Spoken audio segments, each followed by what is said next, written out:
So the next thing to consider is cost. Since this is a reimbursement program, it behooves us to talk about reasonableness of cost. So FEMA applies a definition, reasonable.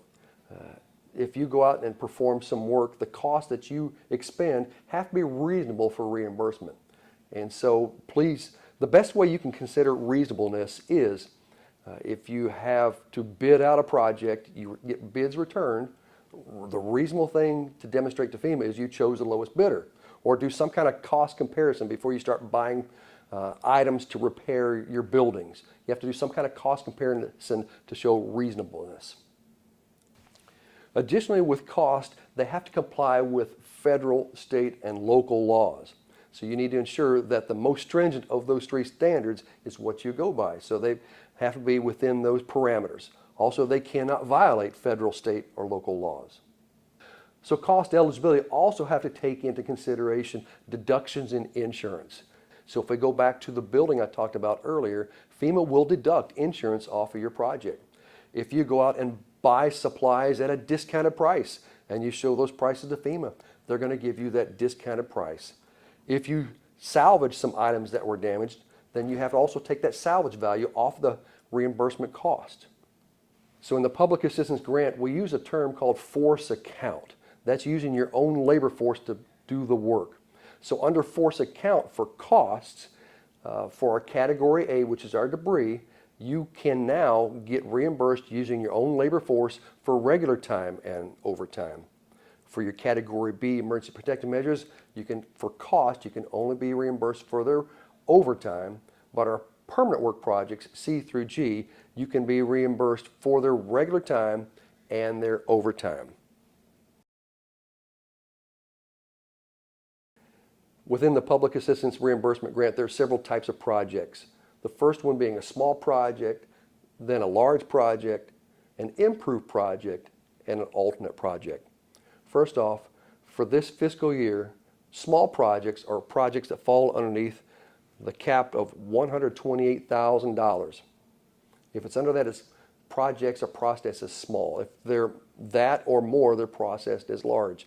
The difference being, small projects are basically written and approved on an estimate if the job hasn't been done. Funds are then obligated and then can be quickly paid to an applicant. However, large projects require an audit by FEMA at the end to come up with the final costs. Those will be audited based on all the documentation provided, invoices, and canceled checks. So it takes a lot longer to process those large projects.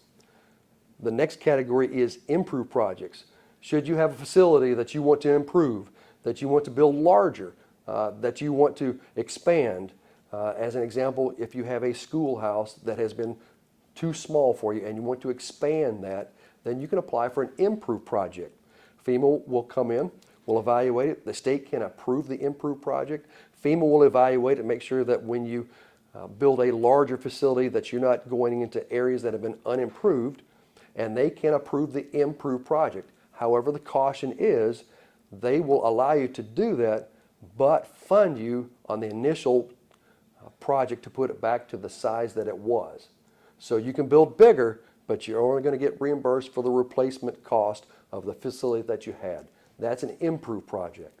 An alternate project, being the final type of project, is one that if you had this facility, it got damaged, but you did not want to replace it, then you can apply for an alternate project.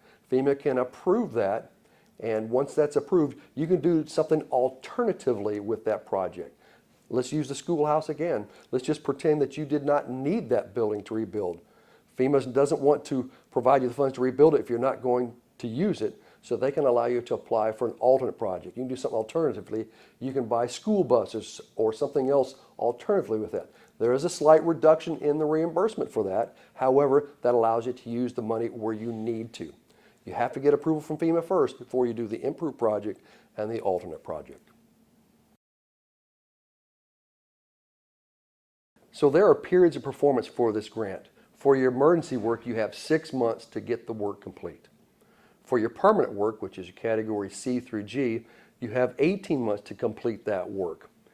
However, if you cannot complete the work in those specified time frames, then you can petition the state. And the state can grant you an extra 6 months for emergency work, or if it's for permanent work, you can petition the state for an extra 30 months to get the work complete. So that would take your category A and B emergency work to 1 year point for completion, and your permanent work, C through G, to 4 years to complete. In the event you cannot complete the work in that time frame, then you must petition the state again. And the state will then pass that on to FEMA Region 4, and the regional administrator will decide whether or not we can extend that period of performance for those projects. So there are special considerations as FEMA develops these projects. The first special consideration deals with insurance. We discussed this a little earlier. FEMA must not duplicate funds. So if your insurance provider is providing you some funds, then FEMA will not reimburse you for those portions of them. Also to consider with insurance is if FEMA provides funds, they're going to require you then from that point on to carry full insurance on those facilities. If you have a facility within a special flood hazard area and you do not have flood insurance, then FEMA will penalize you for that, and they will deduct from your project worksheet the amount of insurance that you should have had. So once again, for insurance, FEMA will estimate their insurance if you cannot provide a settlement. Also, they will penalize you if you have a facility within a special flood hazard area and you don't carry flood insurance, and you must obtain and maintain insurance on your facilities that are insurable. Another special consideration is hazard mitigation within projects. Public assistance is eligible to apply 406 mitigation. And what that means, if you have a facility that has been damaged by a federal event, then you can apply for 406 mitigation to help bolster that facility so that it's not damaged again. A typical application of 406 mitigation is if you have a road with a culvert that typically gets washed out. FEMA can add extra money into your project to build that culvert stronger so that the next time a storm comes by, that facility does not get damaged. So that is 406 mitigation, and FEMA highly encourages applicants to consider those opportunities to make something stronger so it never gets damaged again. So another special consideration is environmental protection. We have noticed in the state, ever since the BP oil spill, there has been increased emphasis on environmental protection, especially as it applies to federal grants. So each project that is developed will go through a review for environmental protection. There are a host of laws that are out there to protect our environment, and so each project will be reviewed by FEMA to make sure that the actions required to repair do not violate any of those laws. So each project, once again, will be reviewed by FEMA to make sure on the front end that there's no violation of federal laws. Additionally, if you need permits, it is better to get those permits approved prior to beginning your work.